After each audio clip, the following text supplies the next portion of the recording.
Saudara, program catatan Dr. Lukas hadir bagi Anda untuk bisa belajar bagaimana hidup sehat.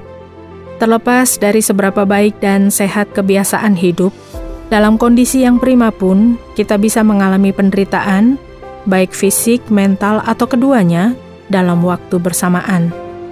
Alkitab banyak membahas tentang kesehatan. Salah satunya adalah catatan Dr. Lukas dalam Perjanjian Baru.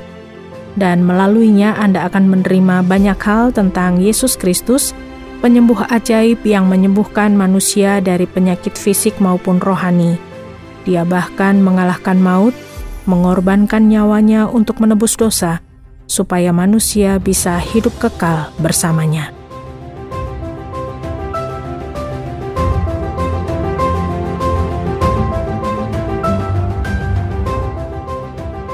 Yani, pria 56 tahun, punya jadwal dioperasi minggu depan. Prosedur yang akan dijalaninya pengangkatan kantung empedu karena gangguan.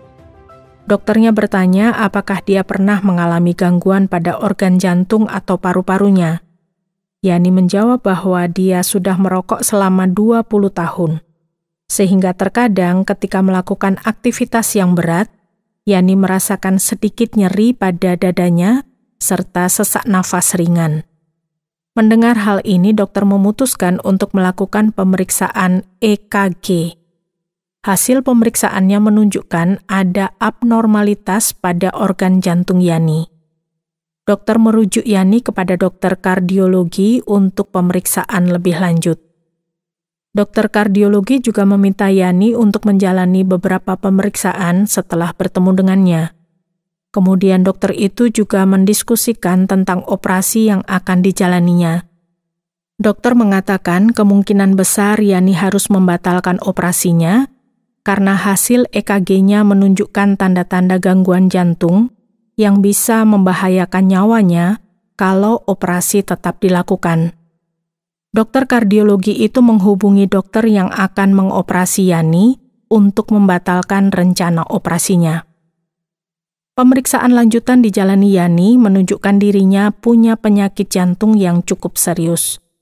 Dokter kardiologinya mengatakan keputusan menunda operasinya adalah keputusan yang tepat karena Yani bisa saja meninggal akibat penyakit jantungnya kalau operasi tetap dilakukan.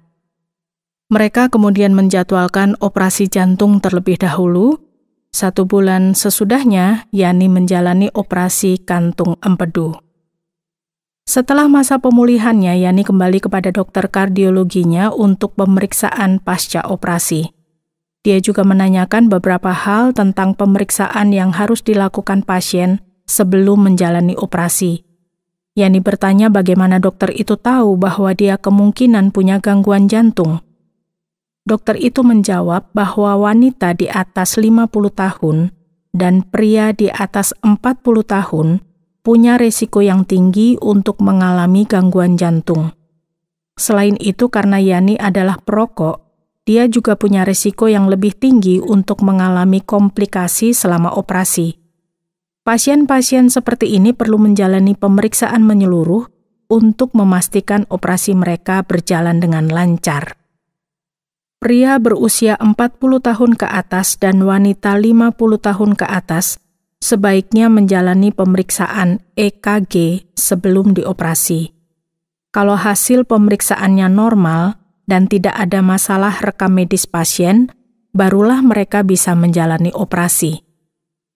Ada sekitar jutaan pasien yang mengalami komplikasi jantung setiap tahunnya. Kemungkinan hanya sekitar 100.000 pasien mengalami serangan jantung selama operasi setiap tahunnya. Tapi kalau pasien tidak memiliki gangguan jantung bawaan, risiko pasien itu terkena serangan jantung selama operasi hanya kurang dari 0,5%.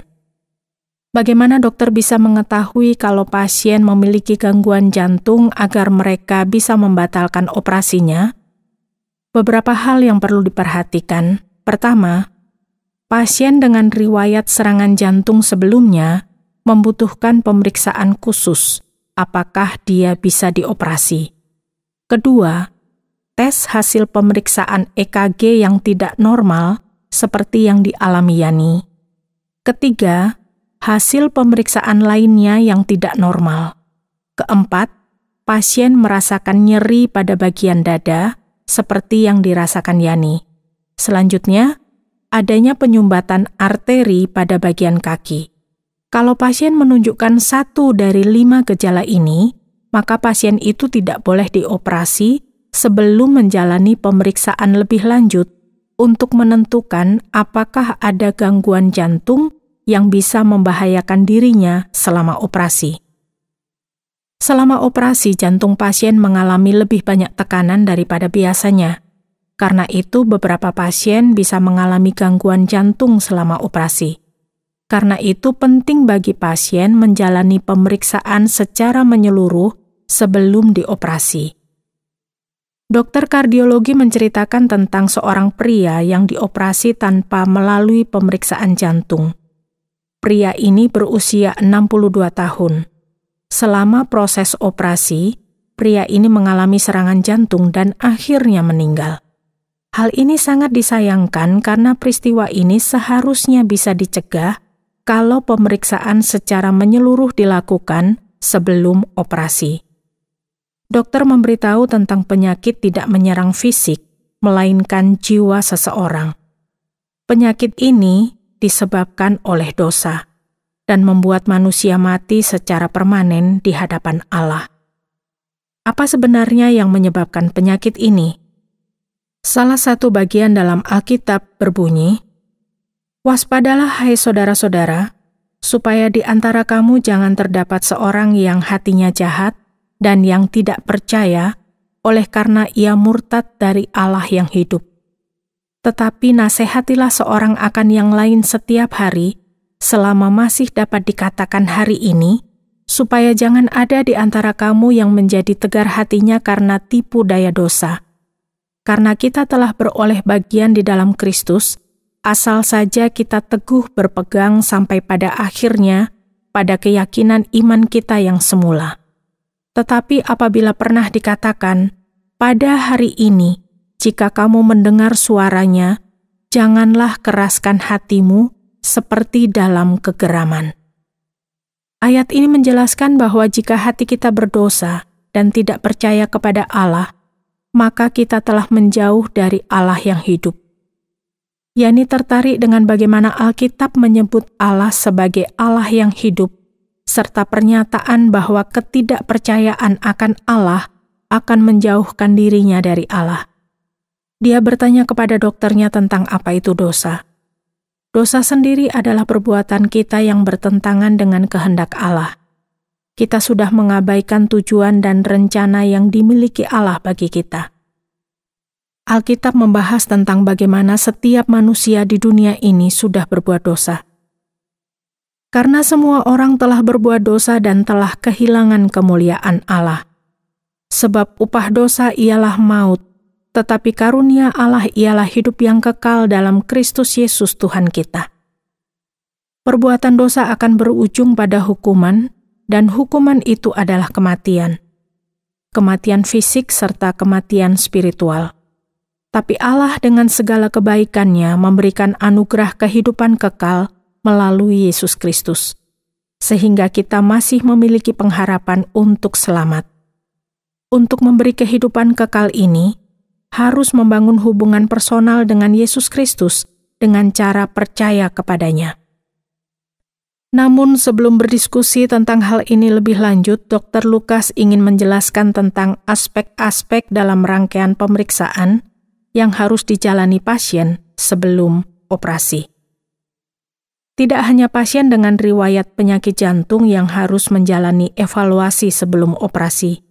Setiap pasien dianjurkan menjalani pemeriksaan untuk menghindari komplikasi selama operasi, termasuk pasien dengan masalah paru-paru, diabetes, gangguan liver, hipertensi, gangguan ginjal, serta lansia yang sudah pikun.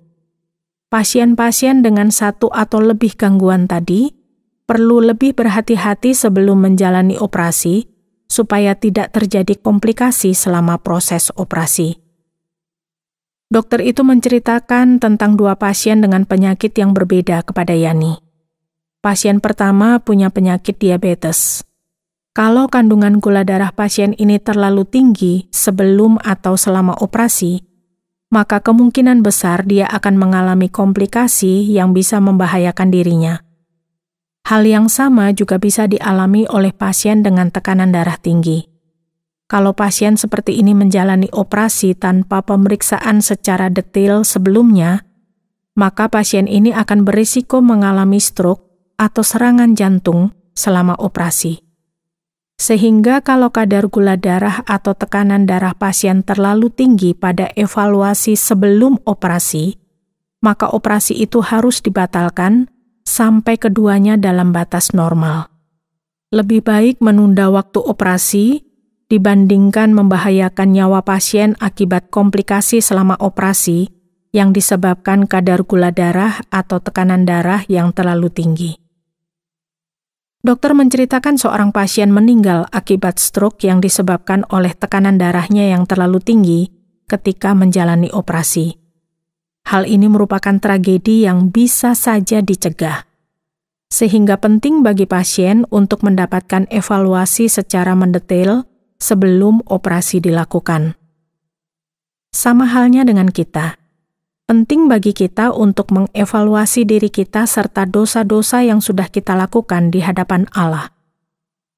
Dokter itu kemudian menunjukkan sebuah bagian dalam Alkitab yang mengatakan, "Karena begitu besar kasih Allah akan dunia ini, sehingga Ia telah mengaruniakan anaknya yang tunggal, supaya setiap orang yang percaya kepadanya tidak binasa, melainkan beroleh hidup yang kekal.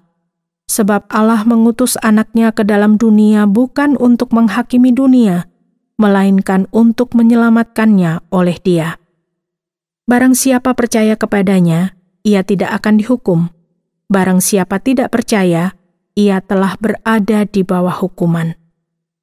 Allah sangat mengasihi, bahkan Dia rela mengorbankan anaknya untuk mati bagi kita, supaya bisa menerima kehidupan kekal. Tapi jika tidak percaya kepada Yesus Kristus, kita telah berada di bawah hukuman. Seperti yang Yani tanyakan sebelumnya, bagaimana caranya kita bisa mengenal Yesus Kristus? Dokter itu menjawab bahwa hal pertama yang harus dilakukan, menerima Yesus Kristus sebagai juru selamat dalam hidupnya. Namun sebelumnya, kita harus menyadari bahwa kita semua telah berdosa di hadapan Allah. Dosalah yang menjauhkan kita dari Allah. Kita juga harus menyadari bahwa kita tidak bisa menyelamatkan diri kita sendiri.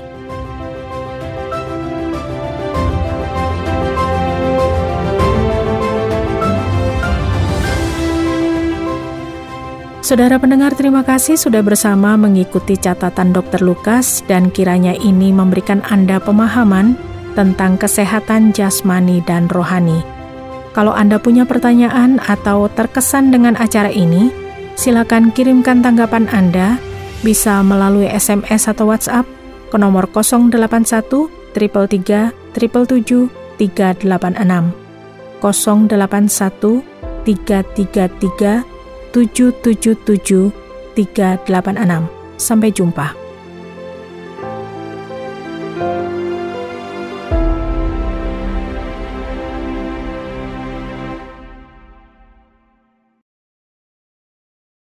Terima kasih Anda sudah mengikuti program kami. Jika Anda diberkati, jangan lupa like, komen, dan share supaya Anda tidak ketinggalan setiap program terbaru kami. Jangan lupa juga untuk subscribe channelnya dan nyalakan loncengnya. Jika Anda ingin mendukung pelayanan kami, bisa melalui rekening kami berikut ini atau menghubungi kami di sini.